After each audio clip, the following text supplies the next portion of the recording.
On va remonter un peu. 5, on va lire verset 5. Verset 5 à 8. Le diable, l'ayant élevé, lui montra en un instant tous les royaumes de la terre et lui dit, donc il est question de Jésus, le diable, ayant élevé, lui montra en un instant tous les royaumes de la terre et dit à Jésus, je te donnerai toute cette puissance et la gloire de ces royaumes, car elle m'a été donnée et je la donne à qui je veux. Si donc tu te prosternes devant moi, elle sera toute à toi. Jésus lui répondit, il est écrit, tu adoreras le Seigneur ton Dieu et tu le serviras lui seul. Ici, nous sommes dans le contexte de la tentation de Jésus après avoir jeûné 40 jours et 40 nuits. Il y a eu plusieurs étapes de la tentation, mais nous nous focalisons sur cette dernière où le diable a élevé Jésus et va lui montrer tous les royaumes de la terre.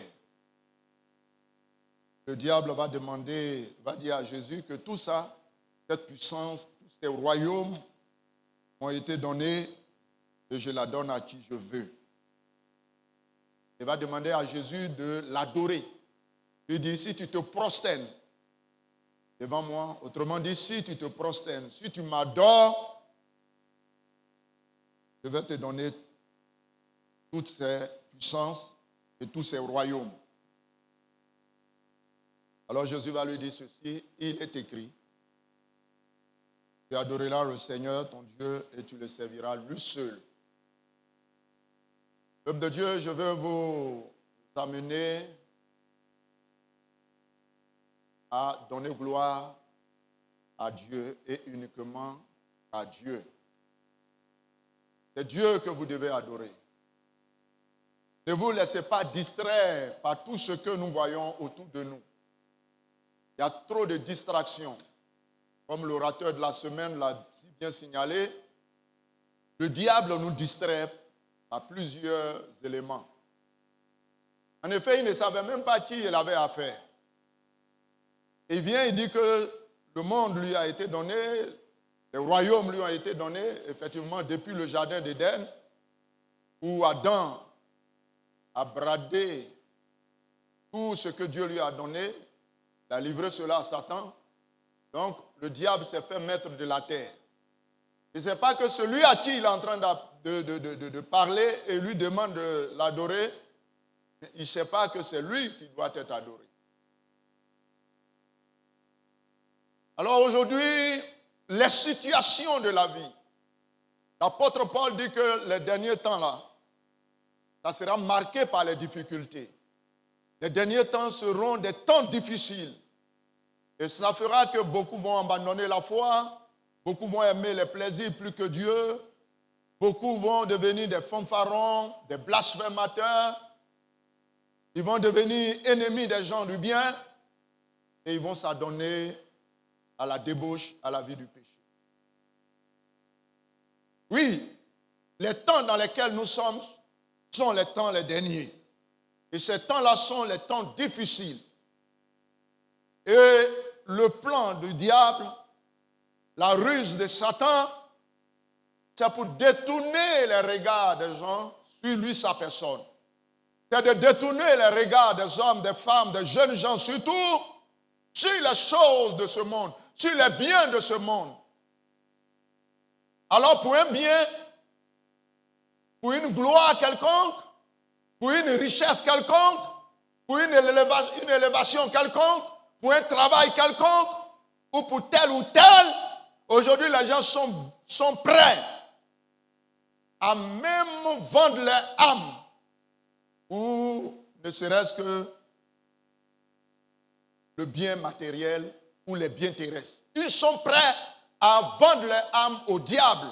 Ils sont prêts à adorer Satan pour gagner cette gloire, pour gagner les choses de ce monde.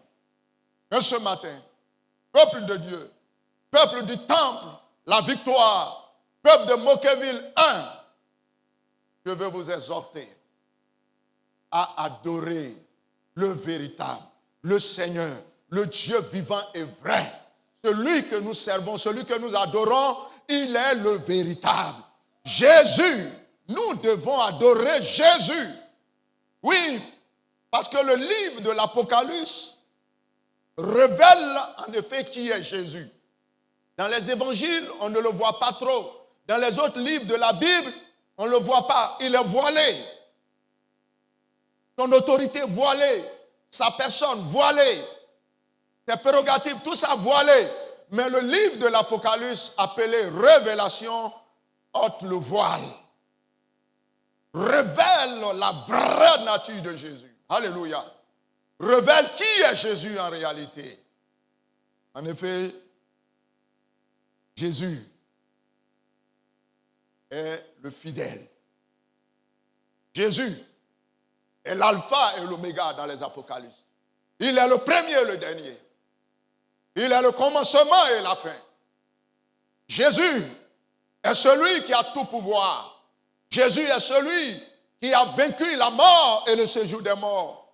Car dit-il, j'étais mort, maintenant je suis vivant. Et je tiens les clés de la mort et du séjour des morts entre les mains. Celui qui est assis sur le trône. Jésus.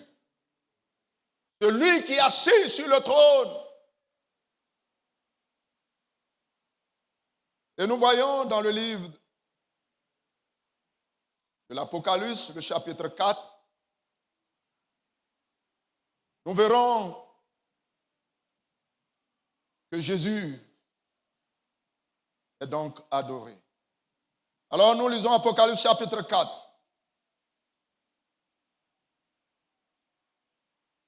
À partir du verset 8. Les 4 êtres vivants ont chacun 6 ailes. Et ils sont remplis d'yeux, tout autour et au-dedans.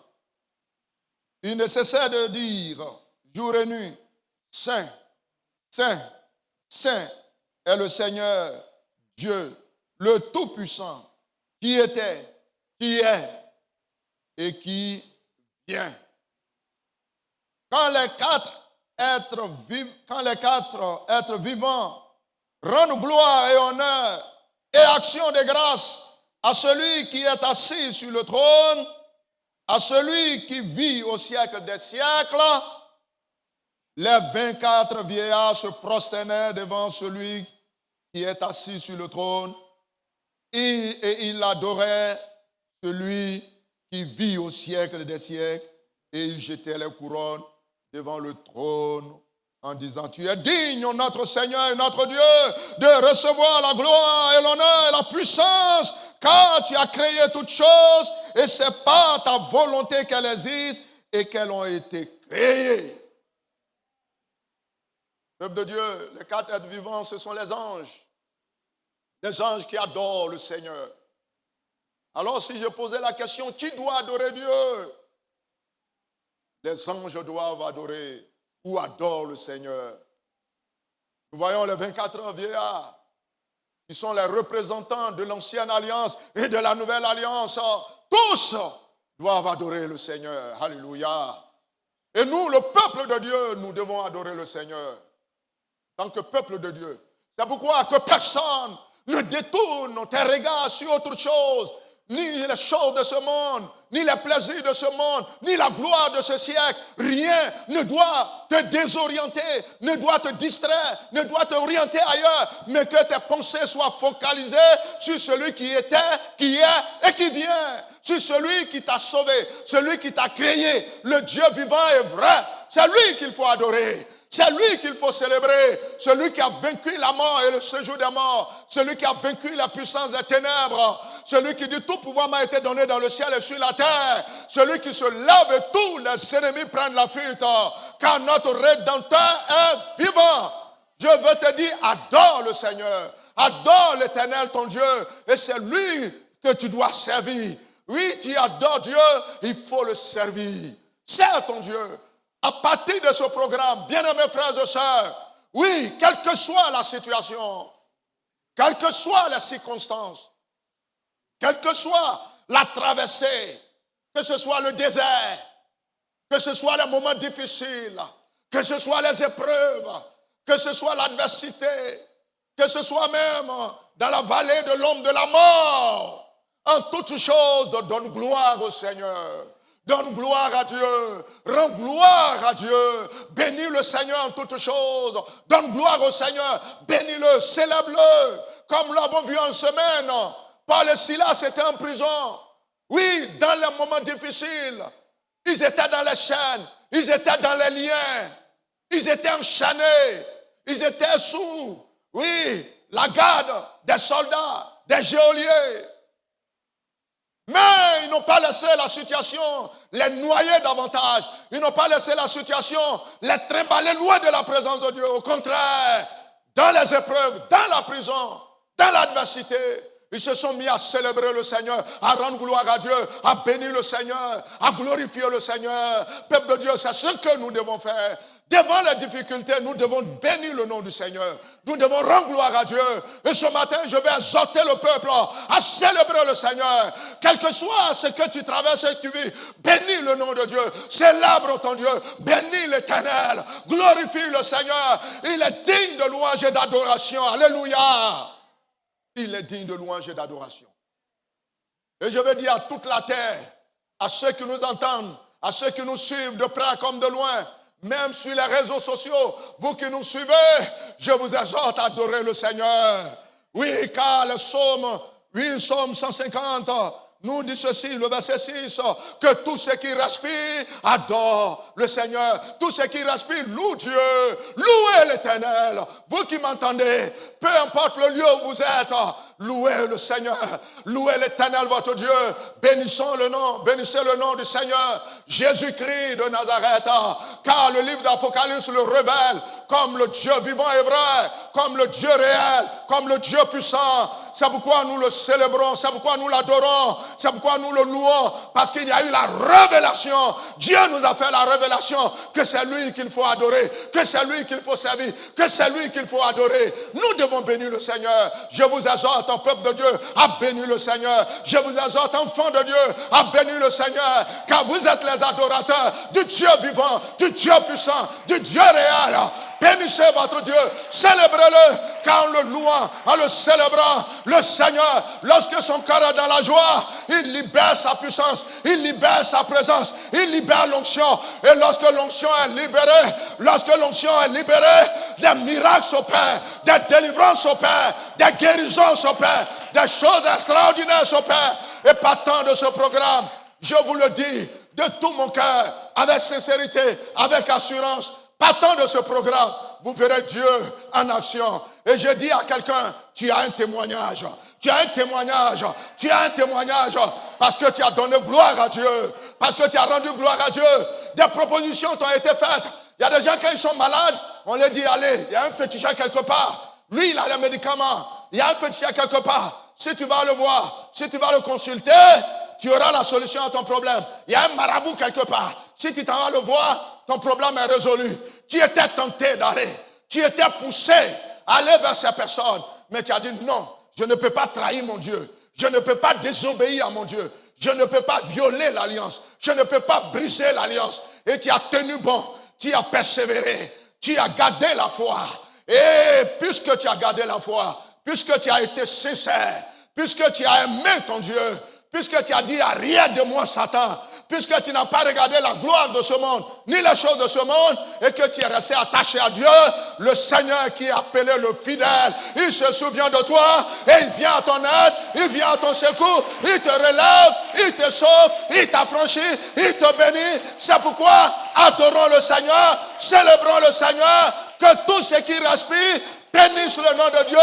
Bénissons le Seigneur et que Dieu vous bénisse et que sa grâce soit avec vous, que sa faveur soit avec vous, que sa bénédiction soit avec vous, que sa paix soit à votre passage, que le Seigneur vous fasse toujours du bien, que le Seigneur vous élève de gloire en gloire, que le Seigneur vous bénisse, que le Seigneur vous restaure, que le Seigneur vous guérisse, que le Seigneur vous bénisse au-delà de vos attentes, que tes prières soient exaucées, que ce que tu as demandé à Dieu, que le Seigneur t'entende, que le Seigneur t'écoute, que le Seigneur te réponde, que le Seigneur essuie tes larmes, que le Seigneur guérisse ton cœur, car il est celui qui guérit les cœurs brisés. Alléluia. Est-ce que tu peux te lever et donner gloire au Seigneur? Est-ce que tu peux te lever et donner gloire à Dieu? Bénis le nom du Seigneur.